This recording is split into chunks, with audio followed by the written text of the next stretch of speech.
I really feel like defensive coordinators have kind of passed offensive coordinators as far as how to control a game, and I that's why agree. we're seeing less Patrick Mahomes 400-yard games. We're seeing quarterbacks throw for less yards than we ever have, and I think it's because defensive coordinators have just gotten smarter. They'll make it known they're a better team, but they're not going to put up 45 points on you to Right. your 20. So that has me a little bit concerned about this bet. Not them winning, but just that this could be like a 2-point game where they get the ball back, bleed the clock out, and then they win, but they don't cover. I just don't think that they can afford to lose a divisional game. This line is at -5.5, but it could easily be -6.5 to me. First and Cam, back live again, week 3 of the NFL. We are taking you through our week 3 NFL bets. I have 3 of my picks that I think are locks for this weekend. Evan, you have 3 picks that you think are locks for this weekend. We're going to keep track and keep tally of our wins and losses throughout the season. This will be our first NFL betting show. If we're right or wrong, tell us in the comments. Please like and subscribe to the channel, and we will have more of these picks for you. Just a quick note on NFL bets. Teams favored above 4 are 12-0 this season. I thought that was an interesting stat. And favorites on the road are 10-2 this season. So you have Jake Browning in, Joe Burrow out, and you have Carson Wentz in, JJ McCarthy out, and Jaden Daniels possible scratch for Washington coming up on Sunday as well. So I'm going to start with mine, and I'm going Dallas Cowboys at Chicago Bears, 1.5 for Chicago. I'm actually going the other way, and I'm taking Cowboys 1.5, and I believe so because one, I don't believe in this Chicago offense. I think it takes them too long to get started, and I think the only time they ever have a sense of urgency is when they're down. When the pressure is off, they're down multiple scores, and Caleb Williams starts to finally, ironically, find his rhythm. And right now, he's 40 of 65, 417 yards, 3 TDs, 1 INT. I think his completion percentage and TD to INT ratio is always going to be good as long as he's in the NFL because one, he holds onto the ball too long, and two, he takes the most sacks out of any quarterback in the NFL. Last year, their sack rate was at 10.73% of their snaps, which was the highest in the NFL by a lot. And this year, they lead it off to a bad start at 8.11% of the dropbacks result in a sack. Grady Jarrett, the defensive lineman on the Bears, he called out the defense. It said it's not something we're going to sweep under the rug, referring to the 52-21 loss against Dallas or against Detroit last week.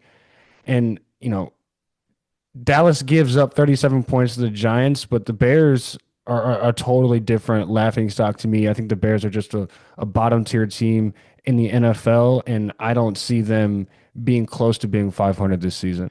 I agree with that. We'll see where they end up as far as 500. You never know with injuries and things like that where things could land. But the Bears are like the opening against the Vikings at home. They had multiple chances to win that game and they gave it away. And then the Lions just have a better roster. I think every offseason we look at the Bears and we go, they have a good team, they have a good team, and they just don't. Like they're not a very good like football roster yet. And so I guess the jury's out on Caleb Williams still. I was a big fan of him coming out of college.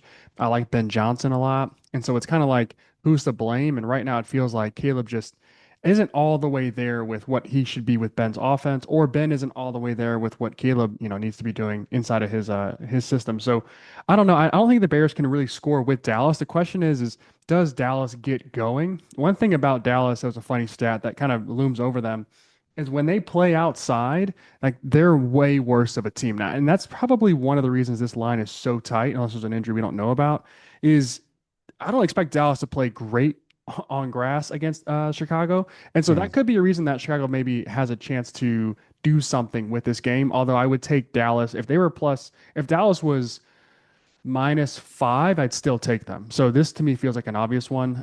Dallas covering, I like that a lot. So the injury report lists DeAndre Swift, his quads is questionable.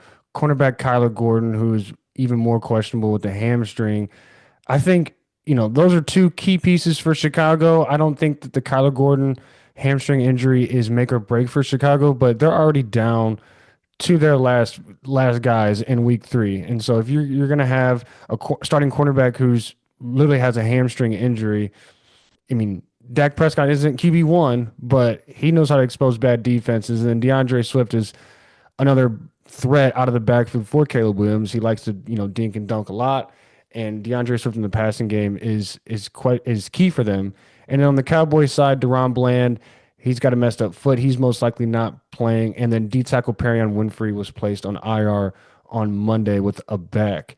Mm. So I mean, look, the Chicago's giving up, you know, sack rate, an unprecedented percentage this year already. And I don't think that's going to stop. I don't think one injury to a defensive tackle is going to stop that. I think Dallas still has pieces to get to the quarterback, Kenny Clark from the Packers coming over. I would look for him to have a good game and to kind of shine bright as Micah Parsons did last week for the Packers.